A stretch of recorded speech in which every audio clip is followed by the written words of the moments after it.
All right, y'all. Thank you so much for chilling. Wow. I was like, is the thing on? Is it on? Is the thing on? Is it on?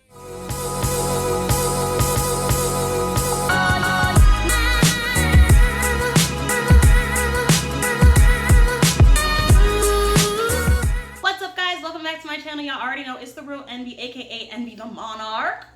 So, without further ado, let's get straight into the video because I know y'all saw that title and I am beyond ecstatic to give you guys these tips, tricks, and the mistakes that I personally made as a freshman in college. My first mistake was definitely waiting to select classes. That is a terrible idea. You will get classes on Saturdays. You will get classes on Sundays. You will get classes at 5 a.m. and 10 p.m. You're gonna get the worst of the litter. And I'm not talking about waiting to select classes as in right before, because that's obviously already a terrible idea. I'm talking about as soon as you are able to start selecting your classes, do that. Pronto.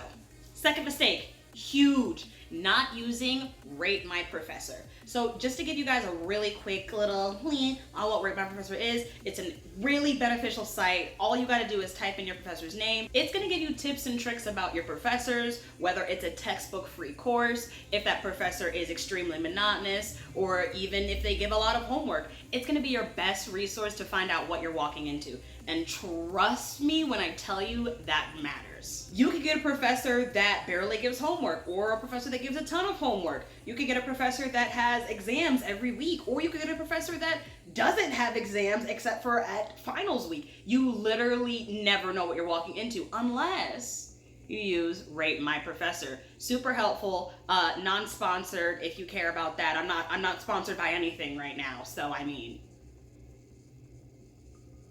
my emails and do not buy no textbook. Do not spend no money on no textbook. Go to the library. Use RateMyProfessor to see if that class even requires a textbook. Borrow a friend's textbook and take pictures. You could even download it.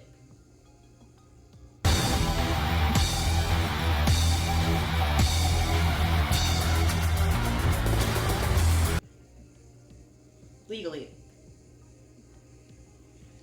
Not packing lunches was definitely one of my worst mistakes. The food, you know what?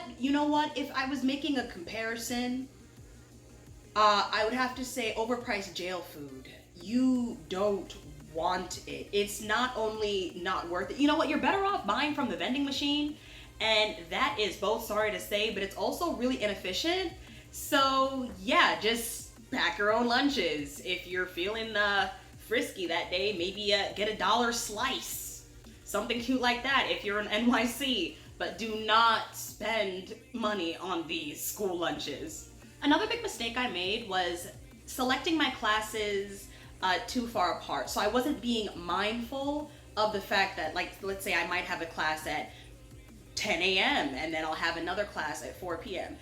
So now, knowing what I know, I would have rather have had all of my classes actually more consolidated closely together, just because of the fact that having that much downtime was not good for my brain, for the traveling to and from. It made it feel like I was going to school twice. Consolidate your classes. Another huge mistake I made was not checking my school email. Besides the fact that that's important for the regular school stuff, there's also like school trips and like scholarships and other fun opportunities like plays that you're gonna miss out on if you're not regularly checking your school email. You're just gonna miss out on a plethora of services that are just there and waiting for you and only accessible to you. They're usually, typically, I would have to say 98% of the time, 100% free. So you really should take advantage of that resource. Check your email as regularly as possible. Okay, so follow me. You need to have a presence.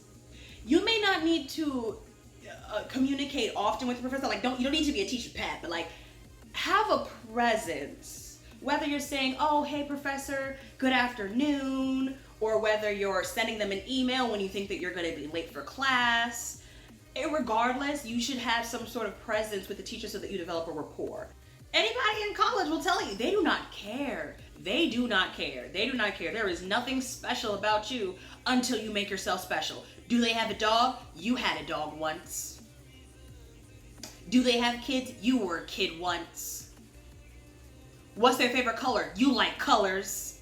Find something to relate about. It's not difficult. It's literally networking as well, because those are professors that can potentially get you access to more resources when it comes to things like recommendations, scholarships, even making long-time mentoring relationships. Super, super important. So always stay networking. And if you can't always stay networking, at least try to have a presence. Make sure they know your name. They should know your name. And okay, so they might know everybody's name. Oh, make sure they know something about you. Another big mistake I made was trying to get advised for my classes. Okay, so let me explain that really quickly. If you're just coming out of high school, you might not know what I mean. You have to get advised by an advisor. And then they have to check that off when you meet with them before you can even select your classes. So make sure that you make that appointment as soon as possible, because other students have gone through this process before and they're gonna go, what? You're my favorite advisor. You know all of my favorite things. And then you're gonna be stuck not knowing what classes you wanna take, or ended up having to take crappy classes, or, oh, Lord forbid, having to pay the school money. Ooh, as a Capricorn, that hurts. Ooh, that hurts. Oh, that's a terrible feeling.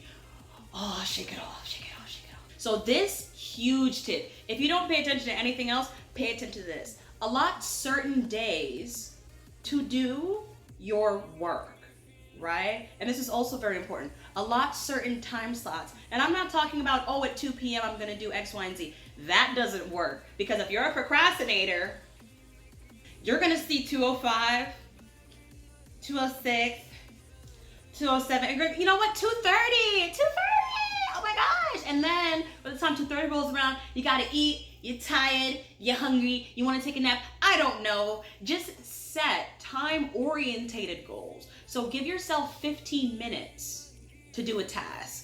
And then once you do that, you can allot more time slots and more time slots and more time slots, depending on how much workload you have, depending on how many classes you have to do. Once you get into that rhythm of setting those few days and setting just maybe an hour even, an hour to just quickly consolidate all of that work in, right? That's gonna help you to not only not have work for the next week, because you have to remember all of this knowledge is gonna build. It's not like high school, right? I keep saying this because I was just so unprepared. Like,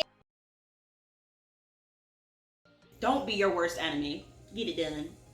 This one's short. Read the syllabus, top to bottom.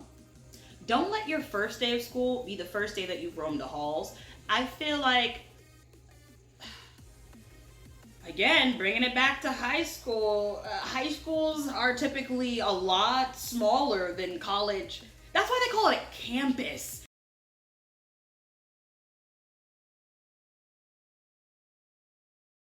Let's say you have to go to one building and then you have to go to a whole separate building. If you have no idea how to get to point A to, I'm triggered.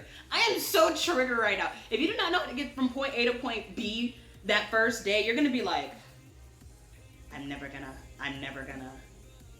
be a failure. Or maybe that's just me. On to the next. Your best bet, if you do want to get some supplies, is like a big 5-spiral notebook, or like a medium-sized subject divider with the little dividers. You know, that's very important. Just because you'll be able to put pens in there, paper, you can divide each of your syllabuses into, you know, you can organize that way. It's better for organization. It's going to set you up for the day. You're still going to have everything you need without breaking that bag. Angel pockets. Take advantage of clubs. They're not only a great resource just to make friends, but they're also going to be good for any recommendations later, or if you want to put it on scholarship applications, and they're just heck of fun. Like, I love Dungeons and Dragons. I learned how to play Dungeons and Dragons. That was cool. Now I know how to play Dungeons and Dragons forever now. Like, come on. And I can say, hey, yeah, do you know how to play? Do you know how to play? Let's chat about this. So why not? Take a dive, explore. Without further ado, this is the end of the video. Feel free to leave a like, comment, or a little subscribe. I mean, it's up to you though. And I'll see you in the next video, and that's for sure.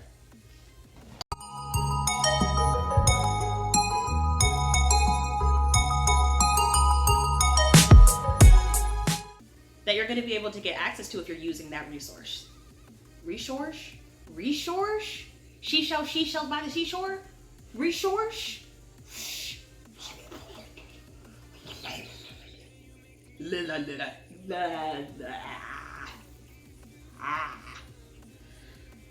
This is the face of regret. Learn from my mistakes.